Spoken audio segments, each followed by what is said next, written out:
सबको को भी मैं हृदय से बधाई और शुभ तो हम सबके सामने है और ये आप सभी युवाओं के लिए एक नया अवसर है। जब कोई आपसे पूछेगा कि आपकी नियुक्ति कब हुई तो आपको अपने नियुक्ति वर्ष को बताने और समझने में देर भी नहीं लगेगी। अब आसानी से कह पाएंगे जब 2023 में यह देश अपनी आजादी के अमृत काल के प्रथम वर्ष में प्रवेश किया था, तब हमें नियुक्ति पत्र प्राप्त हुआ था। एक अवसर है आपके पास। नियुक्ति पत्र अमृत काल के प्रथम वर्ष में यानी 25 वर्ष की एक कार्य योजना आपके सामने। जब ये देश अपनी आजादी के 100 वर्ष पूरा करेगा, इन 25 वर्षों के कार्यों की लेखा जोखा को आप में से बहुत सारे लोग तब तक अपने विभाग के ऑफिस सुपरिंटेंडेंट के रूप में रहेंगे। कोई हो सकता है कि अपनी सेवा को बढ़ाते हुए किसी प्रतियोगी परीक्षा में और दूसरे स्थान पर दूसरी जगह में जा सकता है। एक नया अवसर आपके पास, एक मंच, एक प्लेटफॉर्म आपको सरकार ने उपलब्ध करवाया है। और तब कैसा भारत आप चाहते हैं, कैसा भारत होना चाहिए? एक खुशहाल भारत, एक समृद्ध भारत, एक सुरक्षित भारत, दुनिया के अंदर जिस भारत को दुनिया फॉलो करे, जिसके पीछे चले, जिस भारत के अंदर हर व्यक्ति के लिए पहली प्राथमिकता अपना देश होना चाहिए। व्यक्ति, जाति, मत, मजहब, क्षेत्र, भाषा नहीं, हमारे लिए पहली प्राथमिकता हमारा देश होगा। नेशन फर्स्ट के भाव के साथ जब हर व्यक्ति कार्य करना प्रारंभ करेगा तो परिणाम हम सबके सामने आएंगे। लोग उससे प्रेरित होंगे, लोग उन बातों को समझेंगे और ईमानदारी से आपको इस दौरान कार्य करके एक व्यवस्था को आगे बढ़ाने में मदद करनी है। याद रखना, कनिष्ठ सहायक और कंप्यूटर ऑपरेटर की एक बड़ी भूमिका होती है। आज उत्तर प्रदेश देश के अंदर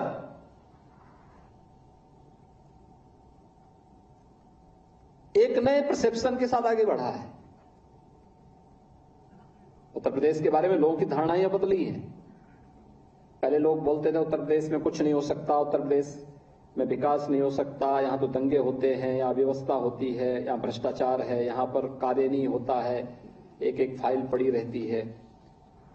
आज उत्तर प्रदेश ने सुरक्षा का एक मॉडल दिया है। आज उत्तर प्रदेश ने ईज ऑफ डूइंग बिजनेस का एक मॉडल दिया है, ईज ऑफ लिविंग का एक मॉडल दिया है। मोदी जी ने जिन मुद्दों को विजन के रूप में लेकर के आगे बढ़ाया है, उत्तर प्रदेश उन योजनाओं को प्रभावी ढंग से लागू करने वाला राज्य है।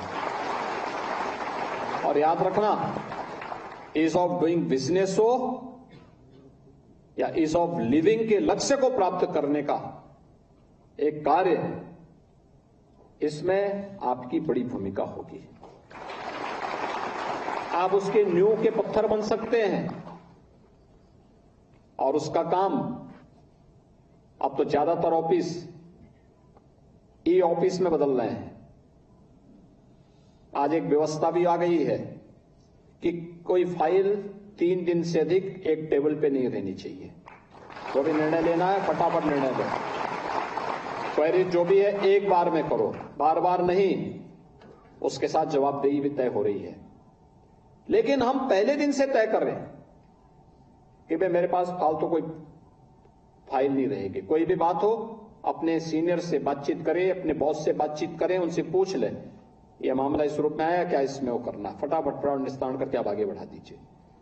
पेंडिंग मत रखिए। पेंडेंसी भ्रष्टाचार की एक कड़ी को जोड़ता है। बेईमानी और भ्रष्टाचार जब घुन की तरह किसी व्यवस्था में लगता है, तब आप जैसे प्रतिभाशाली युवा नौकरी से सबसे पहले वंचित होते हैं। आज जब उस भ्रष्टाचार पर अंकुश लगाया गया, कठोरतापूर्वक भ्रष्ट तत्वों पर कार्रवाई की गई, चयन की प्रक्रिया को पूरी ईमानदारी और पारदर्शी तरीके से आगे बढ़ाया गया, तब आप जैसे प्रतिभाशाली युवकों को नौकरी में स्थान मिल पाया है। अन्यथा 17 के पहले ये सब एक सपना था। कनिष्ठ सहायक की नियुक्ति होती थी, पता लगता था कि कोई प्रमुख सचिव, कोई मंत्री, उसके रिश्तेदार, नातेदार, सरकार में बैठे हुए लोग, ये सभी लोग लग जाते थे वसूली करने में। और फिर आप जाके देखें ना, बहुत सारे लोग ऐसे नियुक्त हो जाते थे जिनको कोई भी उस विषय की जानकारी नहीं होती थी, जिनकी टाइपिंग 0 हुआ करती थी, जिनको अकाउंटेंसी का कोई जानकारी नहीं होती थी, जिनको कंप्यूटर ऑपरेटर में कोई भी एप्लीकेशन की जानकारी नहीं है, वे सब चयन होते थे। और फिर आकर के क्या होता था, वो फाइल उसकी समझ में कुछ आता ही नहीं था, तो फाइल तो डंप रहना ही रहना था। अगर विभाग का अध्यक्ष थोड़ा संवेदनशील है तो फाइल को जैसे तैसे आगे बढ़ा देता था, अन्यथा वो डंप ही पड़ी रहती थी और फिर बदनामी प्रदेश की होती थी। रोजगार पाने से यहां का युवा वंचित होता था। प्रदेश के बारे में लोगों की धारणाएं गलत होती थी। कॉमन मैन प्रताड़ित होता था। सरकार की निगाह में अल्पसंख्यक और बहुसंख्यक का भेद नहीं, जाति का भेद नहीं, संप्रदाय का भेद नहीं। सरकार की निगाह तो एक है और वह है सबका साथ, सबके विकास। परीक्षा पास की आपने, पहले यहां पर कॉमन एलिजिबिलिटी टेस्ट पास किया होगा, एक व्यवस्था दे दी है। और इस कॉमन एलिजिबिलिटी टेस्ट में जब आपने परीक्षा दी, उस समय 37 लाख अभ्यर्थियों ने इसमें भाग लिया था। याद करिए, 37 लाख एक बड़ी संख्या होती है, और उसमें भी पास और ग्रेडिंग में प्रस्थान प्राप्त करने वालों की संख्या। फिर इस परीक्षा से गुजर करके आपने स्थान प्राप्त किया है, इसके लिए मैं आपको बधाई देता हूं। लेकिन मैं आपसे यही अपेक्षा करूंगा, जो 240 लोग आप चयनित होकर के आए हैं, आप में से एक भी व्यक्ति ये नहीं कह सकता कि साहब मेरी चयन की प्रक्रिया में किसी ने मेरे साथ भेदभाव किया। कोई नहीं कह सकता, क्योंकि मेरे पास पूरी सूची है। और अभी मैंने नियुक्ति पत्र भी जिन लोगों को उपलब्ध करवाया, इसमें अनुसूचित जाति के भी हैं, पिछड़ी जाति के भी हैं, महिला अभ्यर्थी भी हैं, भूतपूर्व सैनिक अभ्यर्थी भी हैं। यानी जो भूतपूर्व सैनिक जो आर्मी से रिटायरमेंट के बाद जिन्होंने सफलतापूर्वक इस परीक्षा में भाग लेकर के सफलता प्राप्त की है, ऐसे भी इसमें हैं। और हर तबके के लोगों को इसमें मिला है और प्रदेश भर से लोग इसमें आए हैं। अभी आपने परसों सिविल यानी जजेस की परीक्षा परिणाम देखा होगा। प्रदेश भर से, यानी मात्र 6 महीने के अंदर उत्तर प्रदेश लोक सेवा आयोग ने इस प्रक्रिया को पूरा किया। उसमें वर्षों लग जाते थे, क्योंकि जजेस की चयन की प्रक्रिया है, वर्षों लगते थे। परिणाम क्या था, कभी भी नियुक्ति पूरी नहीं होती थी, जजेस नहीं होते थे। मात्र 6 महीने के अंदर उत्तर प्रदेश लोक सेवा आयोग ने इस पूरी प्रक्रिया को किया। और मैंने जब पूरे डाटा मंगवाए, वे कहां कहां के लोग चयनित हुए, दिखाओ थोड़ा देखते हैं, आप आश्चर्य करेंगे। उत्तर प्रदेश के 60 जनपद ऐसे थे जहां से कोई ना कोई अभ्यर्थी का चयन उसमें हुआ। अब वो समय गया जब एक गांव और एक जनपद से पैसा लेकर के नियुक्ति होती थी, बाकी सब वंचित रह जाते थे। हमने कहा भी ये नहीं, अच्छी प्रक्रिया के साथ वो चीजें आगे बढ़ी। और उसी पारदर्शी तरीके के साथ आपने देखा होगा, अभी जब मंत्री जी कह रहे थे, उन्होंने भी एक बात कही कि पूरा करना, जहां एक कार्य संपन्न होता है वहीं नियुक्त पत्र प्राप्त होने के बाद कहां पे कौन अभ्यर्थी जाएगा, यह अभी मंत्री को भी नहीं पता और अपर मुख्य सचिव को भी नहीं पता, क्योंकि मानव संपदा पोर्टल बना हुआ है। इस पोर्टल के माध्यम से मेरिट के आधार पर जहां जगह खाली है वहां पर उन लोगों की नियुक्ति की प्रक्रिया के साथ जोड़ दिया गया। आपने देखा होगा, मानवीय हस्तक्षेप किसी भी स्तर पर नहीं। कोई ये नहीं कह सकता ये मेरे गांव का है, या कोई ये नहीं कह सकता कि ये मेरी जाति का है, कोई ये नहीं कह सकता ये फलाना जो है इसको इसके प्रति मेरी सहानुभूति है या इसकी सिफारिश फलाने ने की है, क्योंकि जब मानवीय हस्तक्षेप है ही नहीं तो इसमें सिफारिश की गुंजाइश भी नहीं है। वैसे ही जैसे नियुक्ति की प्रक्रिया पारदर्शी तरीके से हुई है, ऐसे ही आपको भी तय करना है। आपका काम मेरिट के आधार पर कार्य का निस्तारण करना है, पॉजिटिवली किसी कार्य को आगे बढ़ा देना है। उसको बार बार घिसने पिटने से नहीं होगा, अनावश्यक रूप से क्वेरीज लगाने से नहीं होगा। ईज ऑफ डूइंग बिजनेस में एक यही चीज देखा जाता है, एक सरकार ने रिफॉर्म कितनी तेजी के साथ किए हैं, और दूसरा आज की आवश्यकता के अनुरूप रिफॉर्म करना, लेकिन साथ साथ फाइल कहीं अटके ना। सिंगल विंडो, पहले एक फाइल को घूमने में कितना समय लगता था, वह 54 टेबल में जाता था। आप सोचिए, अगर एक फाइल को एक टेबल में एक सप्ताह किसी ने रोक दिया तो 54 टेबल घूमते घूमते तो उसके दम निकल ही जाएंगे, और यही होता था। आज उसको सिंगल टेबल कर दिया गया।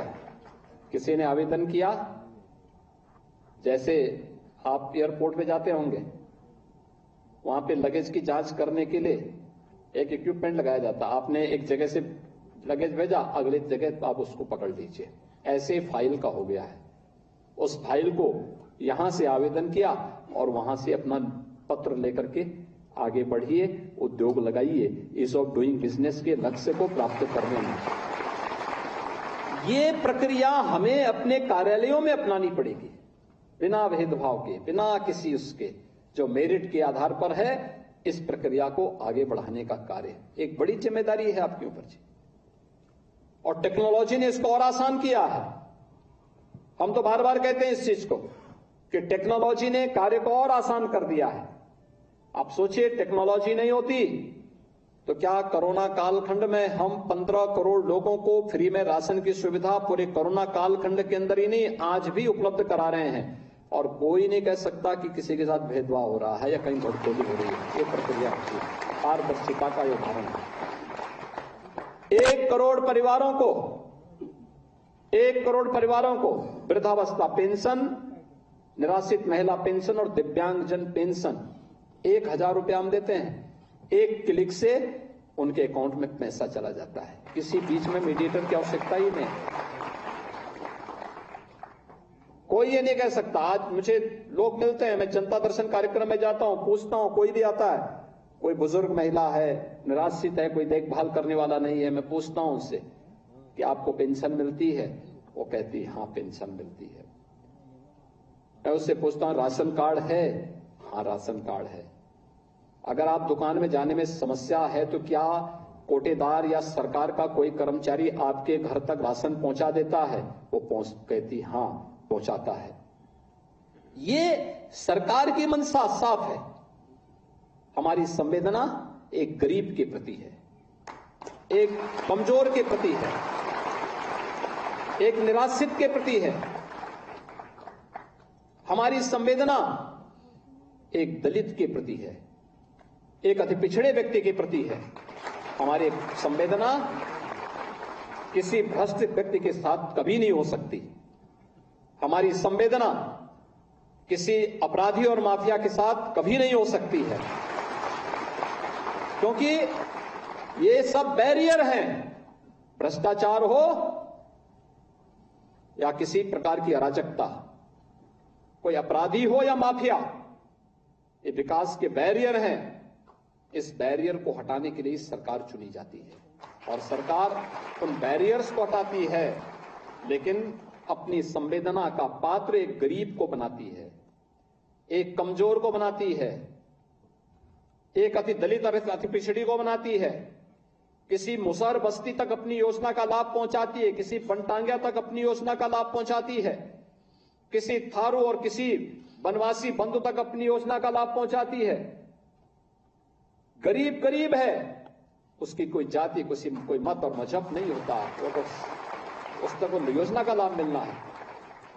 और यही कार्य आप भी एक कनिष्ठ सहायक या कंप्यूटर ऑपरेटर के रूप में अपने दायित्वों का निर्वहन करते हुए कर सकते हैं।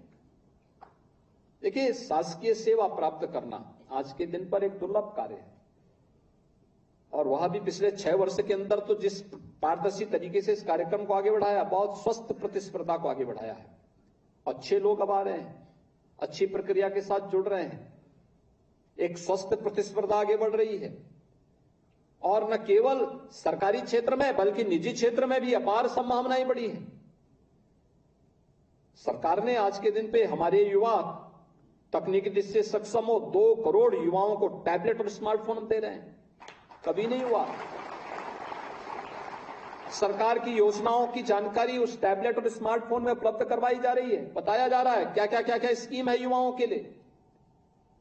पीएम स्टार्टअप की योजना क्या है, पीएम स्टैंड अप की योजना क्या है, अनुसूचित जाति और महिला जो लाभार्थी हैं ये लोग कैसे इन योजनाओं के साथ जुड़ सकते हैं, प्रदेश की ओडीओपी की योजना क्या है, डिजिटल इंडिया की स्कीम क्या है, पीएम मुद्रा की योजना क्या है, मुख्यमंत्री स्वरोजगार की योजना क्या है, विश्वकर्मा श्रम सम्मान की योजना क्या है, मुख्य प्रदेश के अंदर मिशन शक्ति का अभियान क्या है, मुख्यमंत्री आरोग्य मेला क्या है, पीएम स्वामित्व की योजना क्या है, पीएम स्वनिधि की योजना क्या है। ये सभी योजनाओं की विस्तृत जानकारी उसके साथ दे करके कोई भी व्यक्ति जानकारी ले सकता है। और मुझे लगता है इन सब की जानकारी न केवल उन लोगों को बल्कि हर कर्मचारी को भी, हर अधिकारी को भी और हर नागरिक को भी होगी तो भ्रष्टाचार की गुंजाइश नहीं रहेगी। भ्रष्टाचार पनपता कब है? जब व्यक्ति जानकारी नहीं रखता कि स्कीम कौन सी है, तब कोई बीच का दलाल घुस करके उसमें घुन की तरह सेंध लगाने का प्रयास करता है और वो खोखला बनाता है पूरे सिस्टम को। हमें खोखला बनाने वाले इन तत्वों से व्यवस्था को बचाए रखना है, अच्छे ढंग से आगे बढ़ाना है। और इसीलिए आज मैं आपके साथ इस संवाद के कार्यक्रम में जुड़ रहा हूं। इसी पारदर्शी तरीके से 6 लाख से अधिक कर्मचारियों की अब तक नियुक्ति की प्रक्रिया के साथ हमने जोड़ा है प्रदेश के अंदर, वो सरकारी सेवा में आए हैं। लाखों नौजवानों के लिए निजी क्षेत्र में रोजगार की सुविधाएं उपलब्ध करवाई गई। 1 करोड़ 61 लाख से अधिक युवाओं के लिए एमएसएमई सेक्टर में भी हम लोगों ने द्वार खोले। यूपी के पास तो सबसे ज्यादा एमएसएमई यूनिट है, 96 लाख एमएसएमई यूनिट। कितना पोटेंशियल है यूपी में। लोग कहते थे कोरोना कालखंड में जब 40 लाख कामगार और श्रमिक वापस उत्तर प्रदेश की तरफ आए, पूरा देश चिंतित था। लोग कहते थे अरे कोरोना से आप बचाएंगे लोगों को कि इन लोगों को देखभाल करेंगे। अरे हमने कहा उत्तर प्रदेश के लोग हैं तो कहां जाएंगे ये लोग, हमें आने दीजिए, हम इनकी सबकी व्यवस्था कर लेंगे, उत्तर प्रदेश इनकी व्यवस्था करेगा। और 40 लाख लोगों को हम लोगों ने सरकारी बस लगा करके उनके गांव और उनके घर तक पहुंचाने का काम किया। और फिर मैंने हर एमएसएमई यूनिट से कहा, मैंने कहा भी जहां इनके लायक कार्य है इनको कार्य भी दे देना। कार्ड, राशन कार्ड बनाए गए, जिनको जो सुविधा हो सकती थी सरकार की तरफ से भी दी। परिणाम है, देखिए परिणाम कैसे आता है। आप पिछले 3 वर्ष की ग्रोथ स्टोरी को देखेंगे। जिस राज्य से ये लोग आए हैं, जितने प्रतिशत वहां कम हुए हैं उतने नेगेटिव ग्रोथ वहां का रहा है, उस राज्य का रहा है। और जितना प्रतिशत यूपी में बढ़ा है उत्तर प्रदेश की उतनी पॉजिटिव ग्रोथ स्टोरी है। यानी ये चीजें दिखती हैं। हमारा मानव संसाधन हमारे लिए एक अवसर है और इस अवसर का उत्तर प्रदेश ने लाभ उठाया तो आज वो उत्तर प्रदेश के विकास में योगदान दे रहे हैं। और मुझे प्रसन्नता है कि उत्तर प्रदेश का हर नागरिक आज के दिन पे एक सकारात्मक सोच के साथ आगे बढ़ रहा है। और उस सकारात्मक सोच के साथ सबसे बड़ी जिम्मेदारी बनती है सरकारी कार्मिकों की कि वे भी उस सकारात्मक सोच के साथ आगे बढ़ाएं, मजबूती से समाज को लीड करें, बताएं, अच्छी योजनाओं की जानकारी दें, सकारात्मक बोलना शुरू करें। कोई व्यक्ति आपके कार्यालय में आएगा, उससे पहले तो बातचीत करना बहुत अच्छे ढंग से। कोई आता है, सब उसको बिठाइए, अच्छे शब्दों से बिठाइए। हो सकता है वो व्यक्ति जानकारी न रखता हो, गांव का व्यक्ति हो सकता है, विभागीय कोई कार्य से कोई व्यक्ति आया हो, आप बोल दीजिए उससे, भैया बैठिए, क्या सेवा कर सकता हूं। वो बोलेगा मुझे जानकारी लेनी है। आपके पास जानकारी है, ठीक, नहीं तो उसको बता दीजिए फलाने सेक्शन में आप जाइए, यहां से जानकारी आपको मिल जाएगी। या आपके बगल में है, आप उनको बोल सकते हैं, भाई सज्जन आए हैं, आप इनको फलानी इसकी जानकारी दे दीजिए। आपका यह व्यवहार उस एक मैसेज लेके जाएगा, सब बदलाव आया है। जैसे बदलाव उत्तर प्रदेश के बारे में आज हर व्यक्ति कहता है, सब उत्तर प्रदेश में बदलाव आया है। उत्तर प्रदेश में अब बिजनेस का माहौल है, उत्तर प्रदेश में आज सुरक्षा का माहौल है, उत्तर प्रदेश में आज एक अच्छी स्थिति की तरफ उत्तर प्रदेश आगे बढ़ चुका है। ये जो चेंज है, इस चेंज के साथ आपको जुड़ना पड़ेगा और उस परिवर्तन के लिए हम सबको अपने लिए तैयार होना, व्यवहार से शुरू करते हुए फिर जीरो पेंडेंसी की तरफ जाना, चाहे वह मैनुअल हो या ई फाइल हो। सीखे, सीखने से सब हो सकता है। मुझे लगता है जिसको मोबाइल फोन चलाना आता है, एक स्मार्टफोन जो चला सकता है, उसके लिए ई फाइल का संचालन कोई कठिन कार्य नहीं है। आसानी से सारे कार्यों में आप पारंगत हो सकते हैं। केवल 2-3 दिन थोड़ा प्रैक्टिस करिए, प्रयास करिए और उस दिशा में आगे बढ़ने की आवश्यकता है। और जीरो पेंडेंसी, भाई हम पेंडिंग नहीं रहने देंगे। आप लगातार, अगर विभागीय आपके बॉस भी अगर नजरअंदाज करते हैं, आप अपने स्तर पर निस्तारित कर दीजिए, क्योंकि कल जवाबदेही की बात आएगी तो उस समय आप कम से कम कह तो देंगे कि भाई मेरे यहां तो फाइल 1 ही घंटे रुकी थी, मैंने तो भेज दी थी, फलाने व्यक्ति के पास अटकी हुई थी। तो दूसरे के आपके बोझ आप अपने ऊपर क्यों आने देंगे? मत आने दीजिए। कोई बोलता है अपने पास जमा रखे, उससे कभी मेरे साइन करके आप इसको अपने पास ही रख लीजिए, क्योंकि कल जवाबदेही होगी तो उस समय ई फाइल में तो कोई छुपा नहीं पाएगा किस टेबल पे कितने दिन रही है फाइल। अब निस्तारण करके भेज दीजिए, वो देखेगा, उसके पास पड़ी रहेगी तो उसकी जवाबदेही तय हो जाएगी। कम से कम आपके ऊपर तो कोई जवाबदेही नहीं आएगी। ये चीजें हमें एक स्वस्थ कार्य की प्रक्रिया को आगे बढ़ाना होगा। 240 नए कार्मिक उत्तर प्रदेश सरकार का हिस्सा बन रहे हैं, प्राविधिक शिक्षा में और अल्पसंख्यक विभाग में। इन दोनों विभागों में आपकी सेवाओं से दोनों के विभागों की कार्य पद्धति में और गुणात्मक वृद्धि होगी, उसको हम तेजी से आगे बढ़ाने में मदद मिलेगी। इस विश्वास के साथ मैं एक बार आपको, आपके परिवार के सदस्यों को, अभिभावकों को हृदय से बधाई देता हूं और विश्वास व्यक्त करता हूं कि आपकी सेवाओं से उत्तर प्रदेश प्रधानमंत्री जी के विजन को प्राप्त करने में सफल होगा। आप सबके प्रति मेरी शुभकामनाएं। धन्यवाद। जय हिंद। तो मिशन रोजगार के तहत ये कार्यक्रम नियुक्ति पत्र वितरित किए गए। सीएम योगी आदित्यनाथ को आप सुन पा रहे थे, क्या कुछ कह रहे थे, जिसमें उन्होंने बड़ी बातें कही। और यहां रुकेंगे इसी के साथ छोटे से ब्रेक के लिए।